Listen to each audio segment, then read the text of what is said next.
Stocks पर आते हैं, आज हम देख रहे हैं कि थोड़ी चर्निंग हो रही है। आईटी मेटल फ्रंट सीट पर हैं। आज हम देख रहे हैं कि बैंकिंग थोड़े पीछे हैं, ऑयल एंड गैस, ऑटो ये थोड़े से लगाड़ हैं।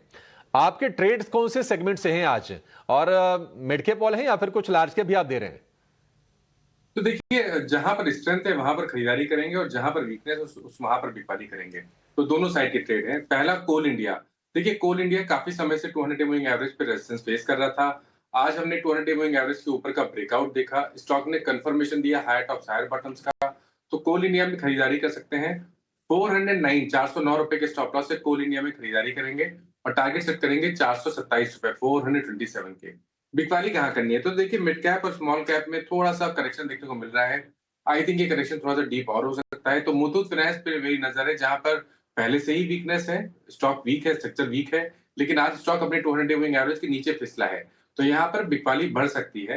इसलिए मुथूट फाइनेंस में 2071 के स्टॉप लॉस से बिकवाली करने का ट्रेड लेना है। 1975 तक के टारगेट्स पॉसिबल हैं, ये कैश लेवल्स हैं। मुथूट फाइनेंस को लेकर देखिए कंसेंसस बिकवाली की कॉल आ रही है। आज हमारे ओपनिंग शो में चंदन तापड़िया जुड़े थे मोतीलाल ओसवाल के, उन्होंने भी मुथूट फाइनेंस पर सेल की ही कॉल इनिशिएट करने की सलाह दी थी। और मानस जी का जो स्टॉप लॉस है वो है 2071 का, 1975 का है टारगेट। और फिलहाल आप देखिए 2056 रुपए के आसपास ये शेयर कारोबार कर रहा है, 1.5% के आसपास की गिरावट है। तो एक सेल की रिकमेंडेशन होगी, बाय वहीं करना है। ट्रेंड इज फ्रेंड बाजार में, तो आज मेटल माइनिंग में मूव है। तो कोल इंडिया उस स्पेस से है, 409 का आपके लिए स्टॉप लॉस होगा और 427 रुपए के टारगेट होंगे मानस जी की तरफ से। ये दो स्ट्रेटजी आपके लिए इस वक्त बाजार में। लेकिन चलिए आगे बढ़ते हैं, नतीजे आने वाले हैं और नतीजों से पहले भी शेयर में हम मोमेंटम देख रहे हैं। जरा स्टॉप लॉस बता दीजिए और ये बताइए कि शेयर कहां तक जाने वाला है ये। तो देखिए, पहले नायका की जहां तक बात है, देखिए नायका में थोड़ा वेट करेंगे। उसका रीजन ये है कि हमने ऑलरेडी एक मूव देख लिया है। 160 रुपए से 205 रुपए तक की रैली देखने को मिली थी। कल जब प्रॉफिट बुकिंग देखने को मिली तो स्टॉक 10 डे मूविंग एवरेज के नीचे फिसला था और bearish engulfing pattern daily chart पे बना था। इसलिए कल के लोज और कल के हाईज ये दोनों बहुत ही इंपॉर्टेंट है। कल के लोज के अगर नीचे जाएगा तभी बिकवाली करेंगे। तो 195 के नीचे जाए तो बिकवाली करिए। अदरवाइज फिलहाल के लिए करंट लेवल्स पे कोई भी एक्शन नहीं लेना है और खरीदारी करने के लिए कम से कम 205 का लेवल ब्रेक हो जाने दें, तभी यहाँ पर खरीदारी करें। तो लेवल्स क्लियर हैं।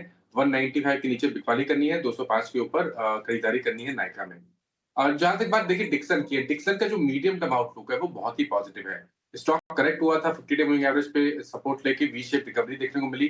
मेरे ख्याल से ये अपने जो पिछले हाई 18,000 के आसपास, 18,700 के आसपास है, वो वापस टच करने जा रहा है। तो बिल्कुल आई थिंक यहाँ पर तो लॉन्ग साइड पे ही ट्रेड लेना चाहिए। अगर आप एक पोजीशन ट्रेडर है तो आपको स्टॉप लॉस लगाना है 16,450 का। करंट लेवल्स पे खरीदारी करेंगे और कम से कम 17,750 या 18,000 के टारगेट सेट करेंगे। 17,750 या 18,000 के टारगेट डिक्सन टेक के लिए। 12,500 तक ये शेयर प्रॉफिट टेकिंग में गया। हमने 19-20 हजार के लेवल देखे डिक्सन में। एक बार जरा लेवल जरा इसके चेक कर लेते हैं कि इसका 52 वीक के हाई के लेवल्स क्या हैं। 19,000 के ऊपर के तो निश्चित तौर पर इसके हाईज है 19,148। वहां से गिरते गिरते शेयर आ गया था 12,500 के नीचे और वहां से जो बाइंग हो रही है, अब देखिए 1.5 महीने से भी कम का समय लगा है जब 12,500 से शेयर हो गया है 16,500 रुपए के आसपास का, 17,500 इनफैक्ट। और यहां यही नहीं रुकेगा, 17,050, 17,750 और 18,000 तक के लेवल्स आपको इसमें देखने को मिलेंगे। तो डिक्सन टेक अगर आपके पास है तो बने रहिए, कोई जल्दबाजी नहीं है। एक बार नतीजे देख लेंगे, उसके बाद फिर से रिव्यू कर लेंगे शेयर के बारे में, अपने एक फंडामेंटल एक्सपर्ट से भी व्यू ले लेंगे इसको लेकर। लेकिन चलिए एक ऑप्शंस का बढ़िया ट्रेड आपके लिए लेकर आते हैं। ऑप्शन